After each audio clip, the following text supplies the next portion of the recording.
Hi, I'm Dr. Ford, and we're doing a 5-minute brain workout on body changes during pregnancy. First up is the reproductive system. The uterus increases in size, and it's because of the hyperplasia and hypertrophy of the myometrial cells. The uterus also increases in blood volume.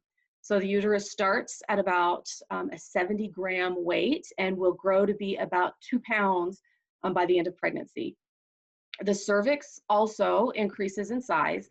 It becomes soft, it forms a mucus plug, and that acts to protect the fetus from infection during pregnancy. The vagina will also have an increased vascularity, an increase in thickness, and an increase in secretions, and that also prevents infection in the fetus.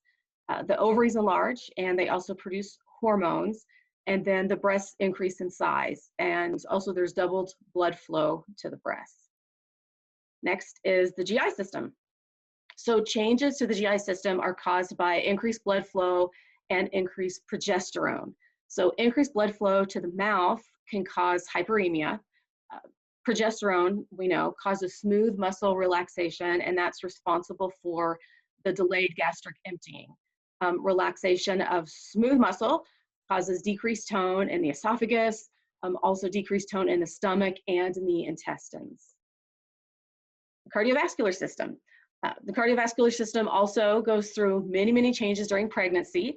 That enlarging uterus and the developing placenta are demanding more blood, more oxygen. So the heart rate increases to accommodate the increase in cardiac output of about 25 to 50%, depending on the trimester.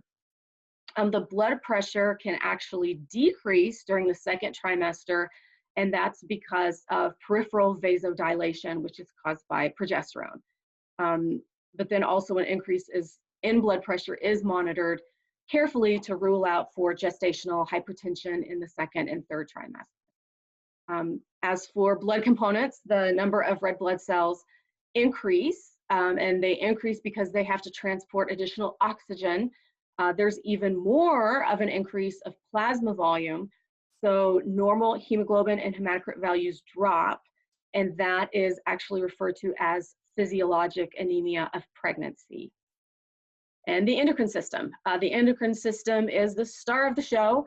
The changes of the hormones in the endocrine system are what make this entire pregnancy possible. So of course, estrogen and progesterone are the main hormones, the co-stars of our show, but there are other hormones and support from the endocrine system.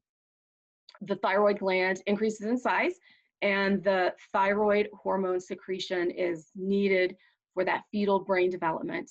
The placenta becomes an endocrine gland, and it secretes huge amounts of HCG, progesterone, estrogen, and more. Many other hormones are produced for and influenced by the pregnancy. So we covered how pregnancy physiologically changes 4 important body systems, but there's still more. The respiratory system is affected from the growing uterus that is pushing up the diaphragm up into the lungs.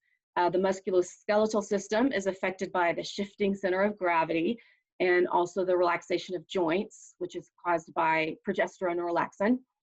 Changes to the renal system can cause an increase in glomerular filtration rate and an increased blood flow to the kidneys. The good news, though, is that these changes that the body goes through during pregnancy will mostly return to its pre-pregnancy state after delivery and after postpartum.